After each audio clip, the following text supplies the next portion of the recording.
on this computer. All right, welcome to CE 528, and now we're going to start discussing the syllabus. Everybody can see the screen, I hope. And I'm going to just meeting controls.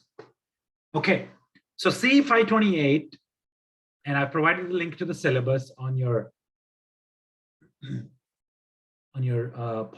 Canvas page. And if you're not enrolled in the class, you probably won't have access to the Canvas page, but that's okay. You'll get that soon enough. And I did drop the link to the syllabus on the chat, on the Zoom chat for this class. So transportation economics and analysis. And the objective for us in the class is that we want to analyze and evaluate large engineering systems with emphasis on the transportation systems.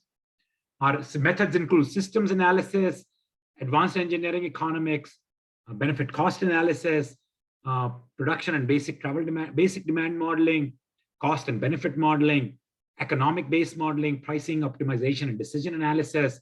We'll look at how do we do impact assessment? How do we do equity-related impact assessment? How do we quantify consequences for projects, for owner-operators, users, non-users, and regional economies? And then in the labs, we'll try to do that. We'll try to learn some concepts in the class, but then we'll try to apply those concepts using some computer programs like Excel, programming language. How do we do those types of analysis using computer tools? And that's something that we're going to learn in the lab. And I think this class, when I was asked if I want to choose this class, I want to teach this class virtually, I think this class really lends itself well to do some virtual learning. I think we can. I still want to meet synchronously every week, twice a week, our class meeting time, and we're going to meet for the lab also. But I think there's a lot of things that we can do on the computer. So I think this gives me the opportunity to record this lecture, and then make this available to you, and at the same time have some interaction with you on virtual. Because one thing I noticed last year as I was teaching virtually, I was just getting more questions, improved questions in the chat box than I was getting in the classroom. And I was asked, hey, do you guys have any questions? Nobody would raise a hand. But then having the option to chat, I noticed that people were, I was in fact able to elicit some good questions from the students. And that gave me some opportunity to explain some things that I wasn't otherwise able to do. So that's why I requested this class to be virtual this year. And while I had the option, so I hope you feel the same way. And again, I really enjoy answering questions from students. So feel free, anytime you think there is a question that needs to be addressed, feel free to ask me and via chat box or via sound, whatever works for you. But definitely, one thing is my mantra is that, the only bad questions are the ones you don't ask. So make sure that you always, something's not clear, feel free to ask questions and go back. And I hope, and I think one thing is that, again, having the other advantage of having an online virtual class, which I can record and provide the lectures on YouTube, was that my office hours was really relatively free, because folks could just go back and watch the lecture and were able to answer their doubts on their own. And that was another advantage that I noticed. So again, I think virtually this class works well. I hope you feel the same way. Even if you don't feel the same way, it is what it is, right? So this is a virtual class. Hopefully you'll get most out of it. But again, you can in fact get most out of it by asking as many questions as you can. Anything that's not clear. Okay. So my office is in building 13212. I occasionally am in my office working, but this quarter, let's try to keep the office hours virtual. I will try to figure out if we can have some outdoor meetings at some point in the quarter, just to make that social connection. I think hopefully most of you are vaccinated, and I'm personally vaccinated, although my kids are not. So that kind of worries me a little bit, but not too much. So I think we can find some ways of engaging in person outdoors as the quarter progresses. But for now, let's keep our meetings virtual. And even though I list my office location there, we'll try to meet virtually this quarter, okay? And I have my office hour link on there. And we meet there for office hours, but our class location is different. And presumably all of you know where class meets because you're here on Zoom on the class page. So class page is different than our office hours page. So just make sure that when you're trying to join me for office hours, starting week 2, Tuesday, Thursday, 12:30 to 2:30. If you're trying to meet me during office hours, make sure that you're zooming to the right page. The office hour page is different than the class page. Okay. And then also, I know it doesn't, sometimes these office hours don't work for everybody. And you might not, you might have a class and, all of you guys are now taking in-person classes. So you might be running around between classes and whatnot. So you can always get an appointment set up for half an hour at a time on Calendly. It's a great way to connect with me. I think this is, and sometimes, I found that I'm so far behind my emails. I almost respond well this way. If you cannot drop in during my office hours, just schedule a meeting with me on Calendly, and I'll be happy to meet with you and answer any questions you might have. I think you can schedule the meeting, not the same day, but the next day. I think that it allows you to schedule the meeting next day. So I'm sure you might have professors. Some of you at least might have professors that have used Calendly app. So I really love that. So please feel free to schedule meetings that way as well. And just leave a note of what you're asking about so I'm prepared if you feel like it. And always, if there is some questions that's private and you wanna meet with me where you wanna discuss some things that you don't want everybody else to know about, that's fine. Just let me know, and Calendly will be the best way to do that because then we will be the only ones in the Zoom room. But obviously during office hours, there might be more than one person. But again, you can send private chat message and then we can figure out how we can set up and meet with you to address any questions that you want to discuss somewhat discreetly. So again, connect with me. I know we're doing virtual class, but I don't want engagement to be lost. And hopefully, because this might be your only, maybe 1 or 2 of your online classes, maybe you're not going to be so zoomed out as you were probably last academic year. So maybe it'll work out better than last year. But again, if it doesn't, it is what it is, right? So, but again, don't hesitate to engage. I know it's virtual environment, but I think, and some of you work really well in person and not as well in Zoom and vice versa. But again, engaging is the best way to learn in the class. So always err on the side of engaging with the faculty, at least with me.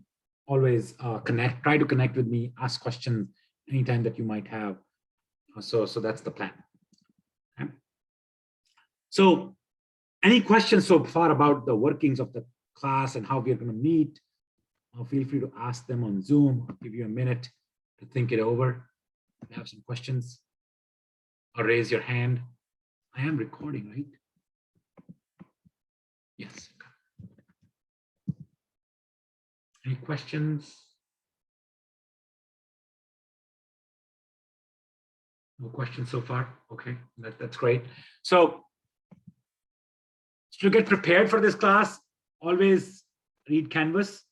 You'll have your labs on the same Canvas page as your lecture. So you'll find that there, like you have your lecture labs are in the same place, but in different sort of portions of the Canvas lab assignment.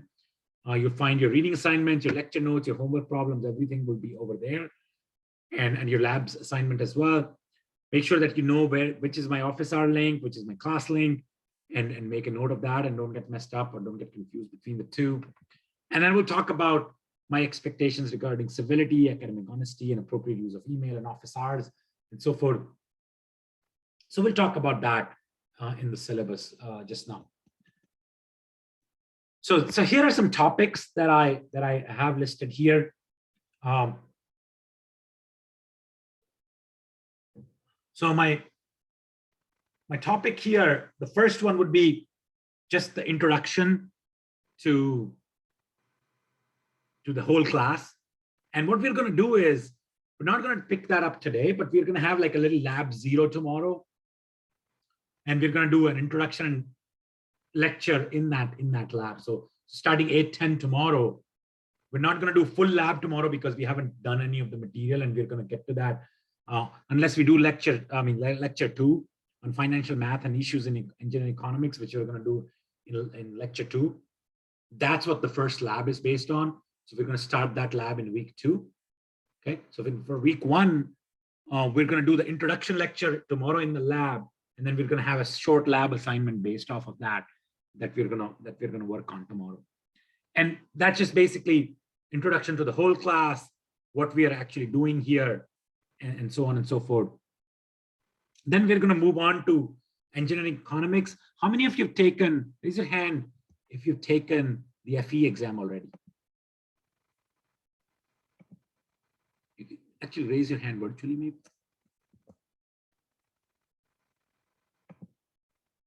So yeah, okay, so some of you have taken it, but there are at least some that you haven't taken FE exam. So I think we probably cover enough of engineering economics from the FE exam in 321 and 322.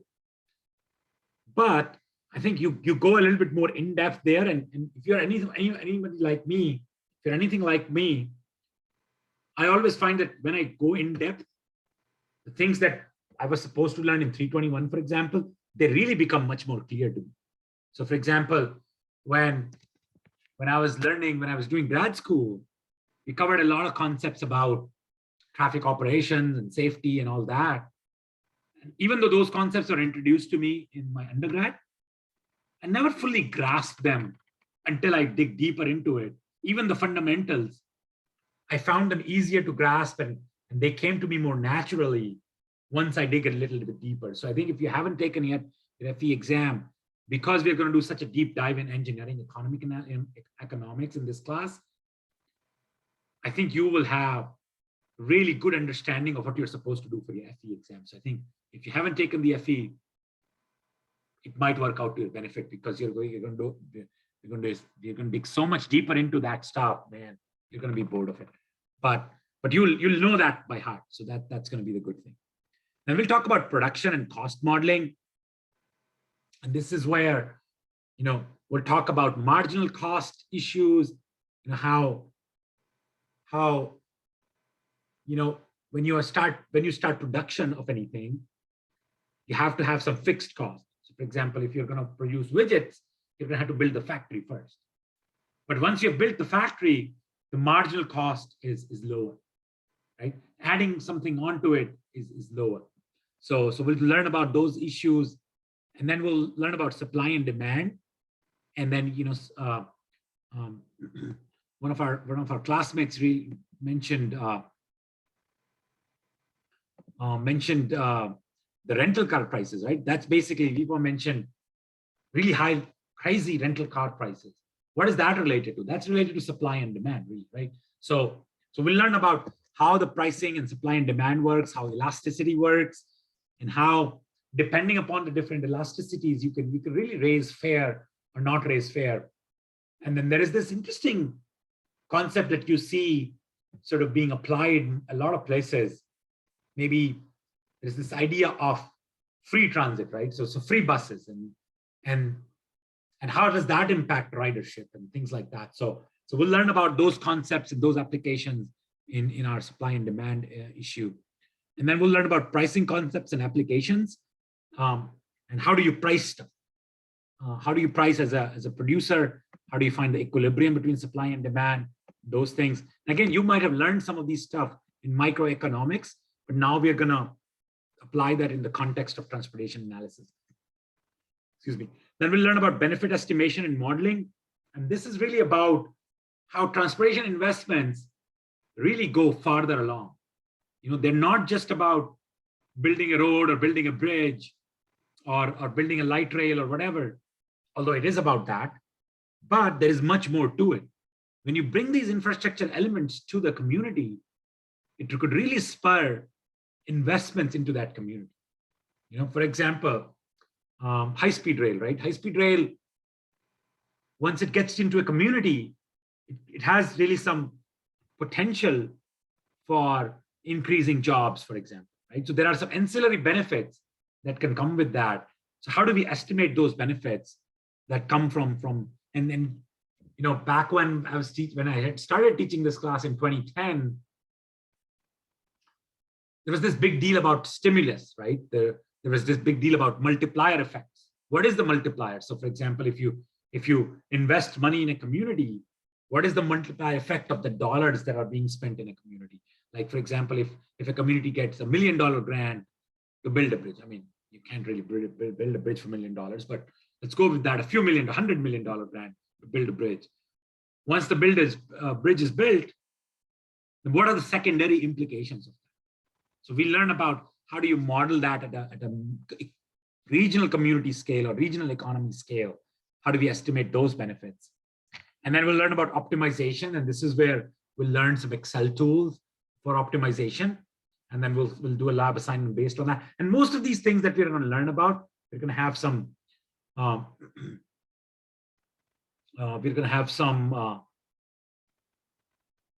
labs associated with that.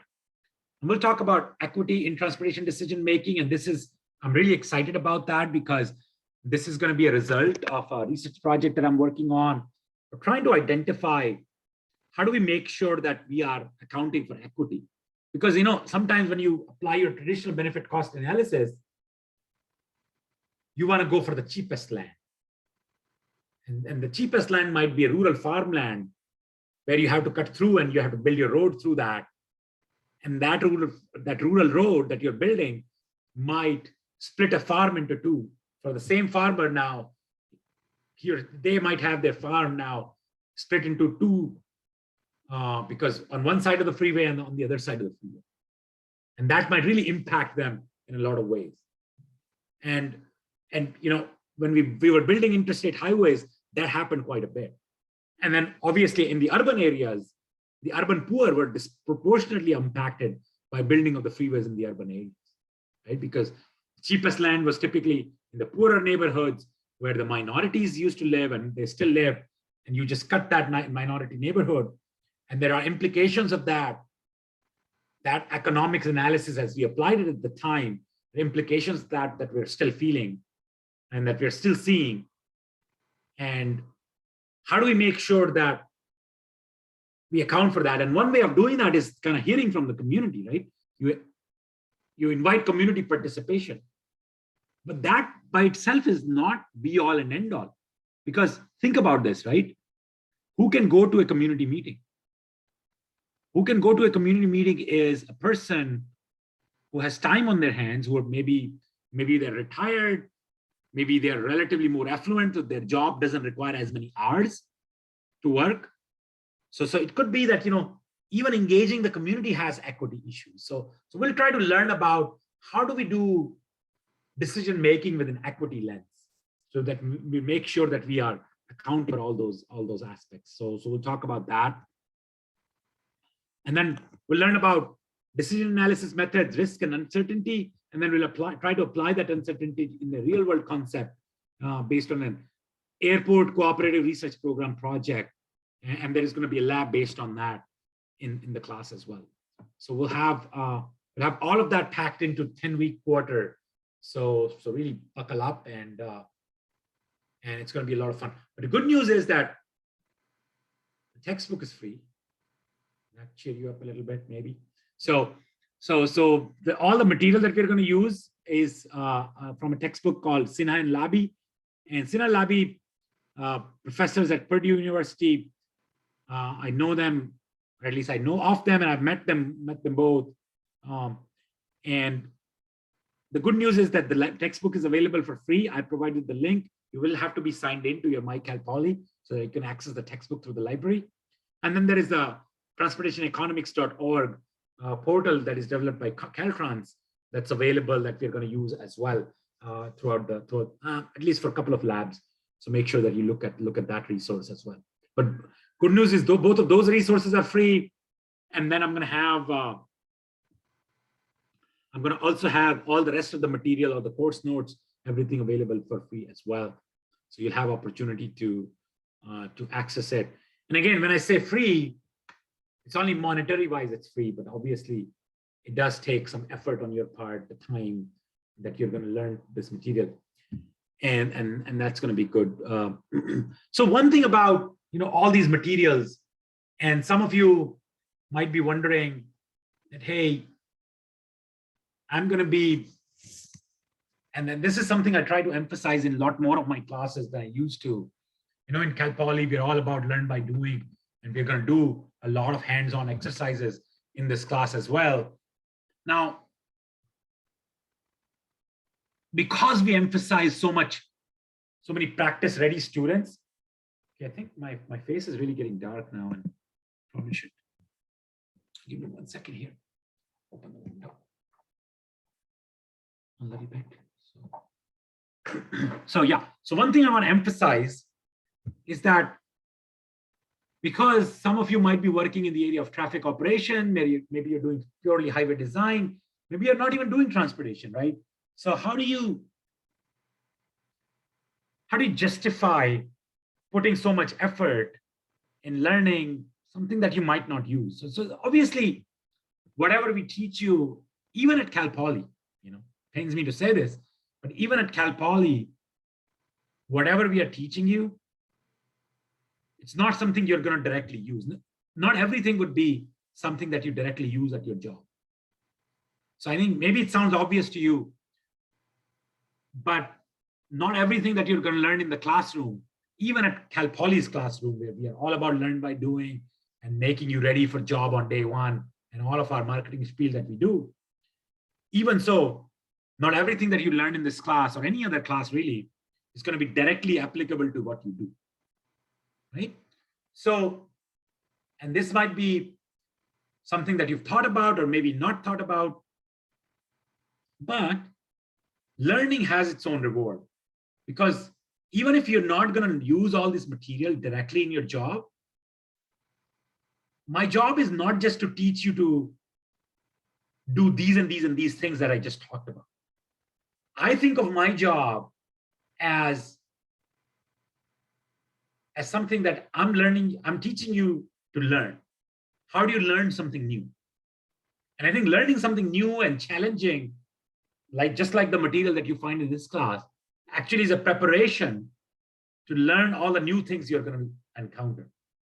Now, I feel like, at least when I was an undergraduate student, I didn't, and I got pretty serious when I was a grad student, obviously.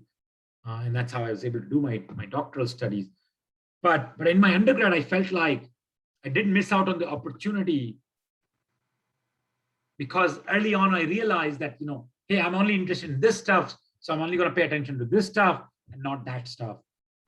And I think it led to some struggles for me when I tried to learn new material.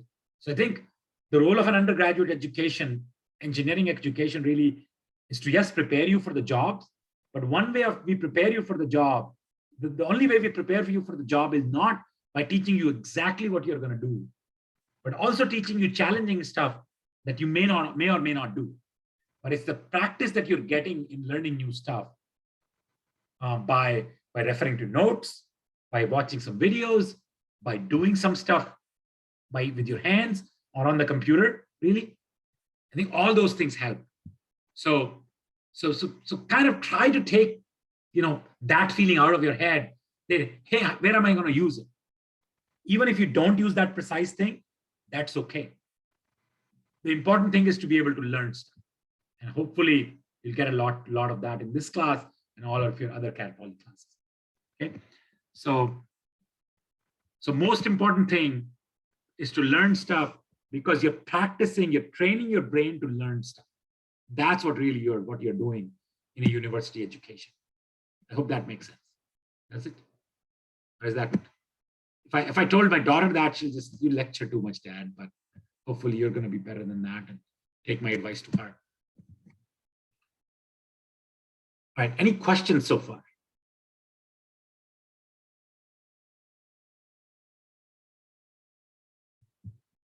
You can type it up in the chat as well.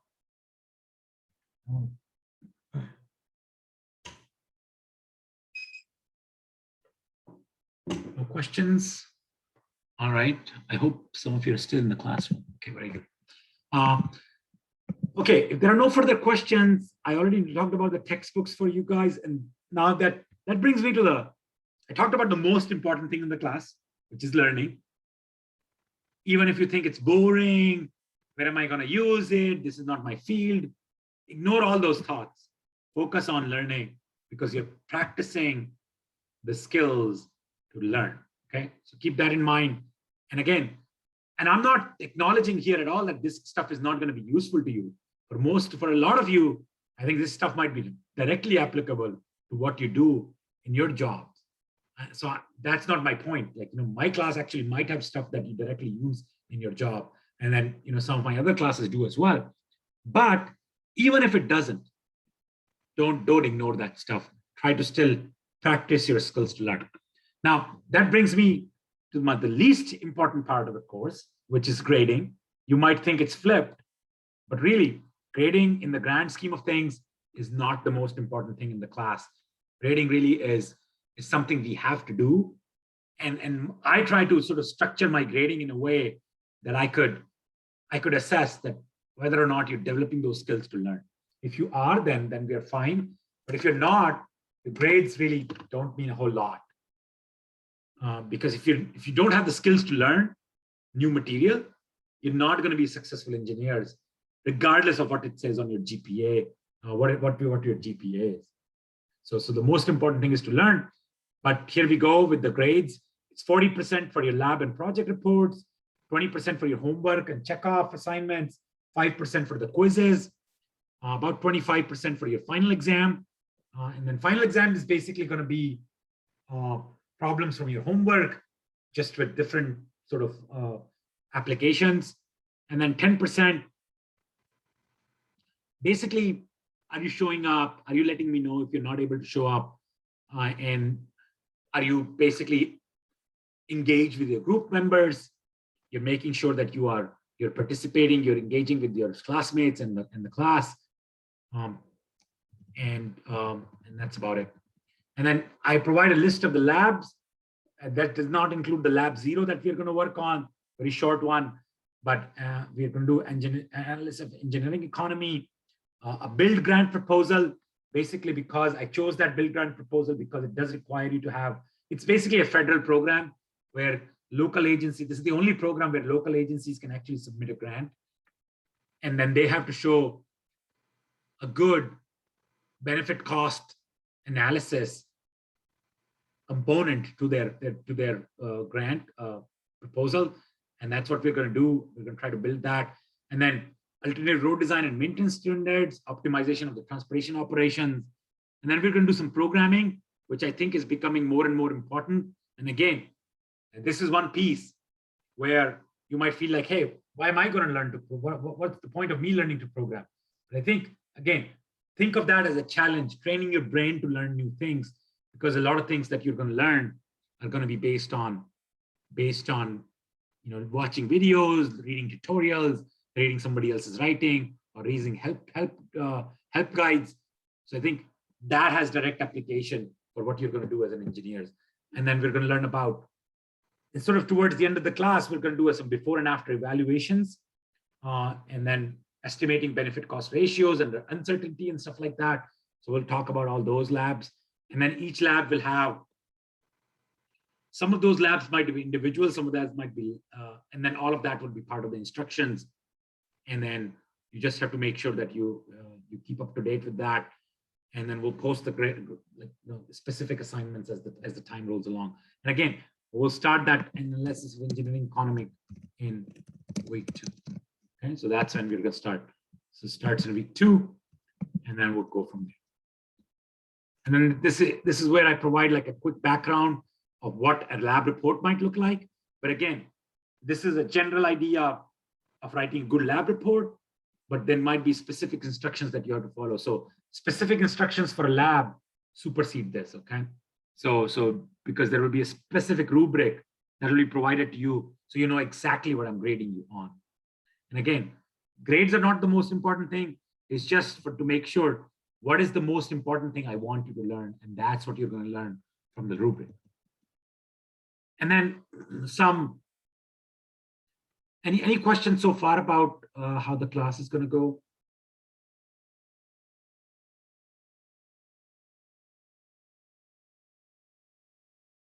questions at all? You can type them up in the chat if you would like.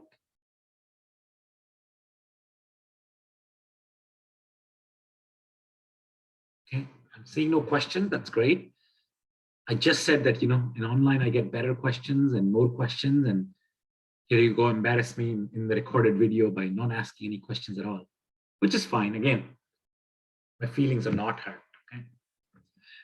Okay. So what we'll do is we'll move on to some additional details that I want to provide. And then this is about diversity, inclusion, and respect. All individuals in the class treat each other with respect and dignity. And part of that respect and dignity is making sure that if you're part of a group, you're pulling your weight, you're communicating with each other. And then obviously there is this dimension of diversity, including race, ethnicity, national, regional origins, socioeconomic status, gender and gender identity, sexuality, class and religion. Because we come from different backgrounds, we have the potential to enhance and enrich intellectual discussion because we can bring in those experiences that we've had with the transportation system, for example, right? So I think let's use that to enrich the class experience and not try to use those things to denigrate each other or to put each other down. Just make sure that you're respecting each other and you're behaving in a way that makes Cal Poly proud and that makes me proud to be your instructor and make sure that you show those values through our behavior and through our conduct. The next thing is about academic integrity. Cal Poly does not tolerate cheating. I do value collaboration. And the way I differentiate between collaboration and cheating, collaboration and cheating is that when you're providing a material, make sure that you tell me that you collaborated with somebody on this material. Make sure that you're not blindly copying somebody else's stuff. You're making sure that you understand. And you're welcome. So any homework problem, you're welcome to discuss with me or any of your colleagues in the class. And I encourage colleagues in the class to help each other out as needed. I think we learn really well when we teach somebody. So teaching somebody is a really great way to learn because when you teach somebody, especially when you teach your peers, sometimes peer can ask questions from you that wouldn't even occur to you. And those questions make you learn better. So make sure that you are learning from each other. But as you learn from each other, don't just blindly copy somebody else's stuff. I don't like that. It's very easy for me to see. There's the homework problem. As I said, if you make a credible attempt, I give you full credit. But if you copy somebody's attempt and you make the same mistake, because the problems are going to be challenging, so I expect mistakes. I don't expect to deduct points because of mistakes, but I do expect to deduct points or report you to the relevant people. The standards for student conduct people who enforce these student rights, the Student Rights and Responsibilities Office. I do report you to them if I think that you've copied somebody else's wrong answer or even correct answer blindly, and you don't really understand that stuff. So, and believe me, as a professor who's been here 13 years, it's easy to identify. And it's very easy for me to refer you to the Student Rights and Responsibilities. It's just not worth it because if you're copying from somebody, you're not fulfilling the ultimate objective, which is practicing the skills to learn. And I know a lot of times cheating happens because you're running out of time. So I think this is going to be important that you make sure that you manage your time well. And managing your time well means that you carve out some time, maybe 2 hours every week. So this is this is a 4-unit class. So you're really supposed to have about 8 hours worth of study time for this class. It's a 4-unit class, 2 hours per unit. That brings you to about 8 hours per unit. But because we meet for 3 hours in the lab, and because I'll be available during that time throughout the labs, you will have opportunities to ask questions and clear your doubts quickly if you choose to engage with me. And because you'll have opportunity, hopefully you're not going to be beating your head against the wall to solve something simple. So obviously I want you to think of things on your own, but again, you will not be wasting too much time. So I'm hoping that you won't require 8 hours. I'm thinking you can maybe get by setting aside about 5 hours to 6 hours per week for this course, besides the class time. So 5 to 6 hours addition to what the time you're going to spend in class and lab. If you can carve that out, that will solve all your problems.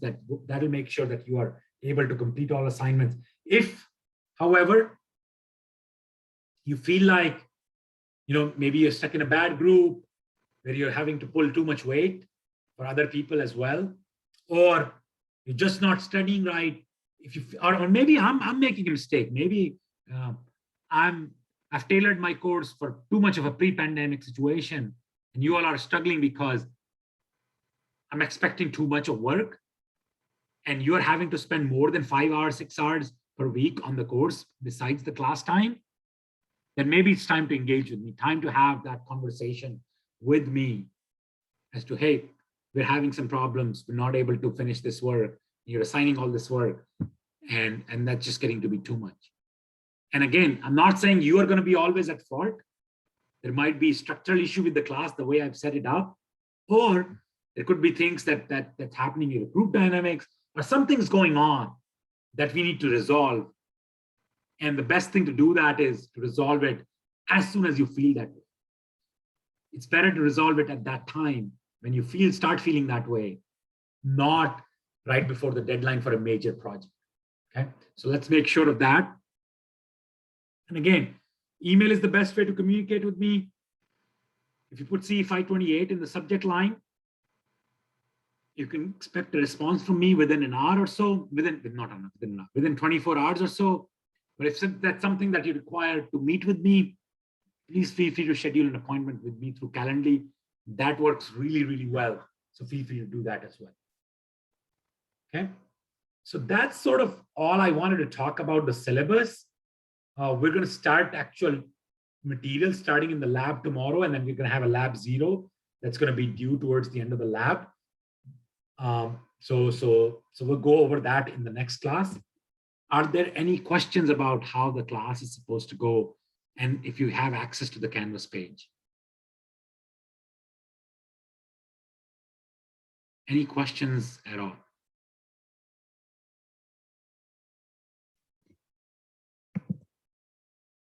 Okay, I see no questions. That's great.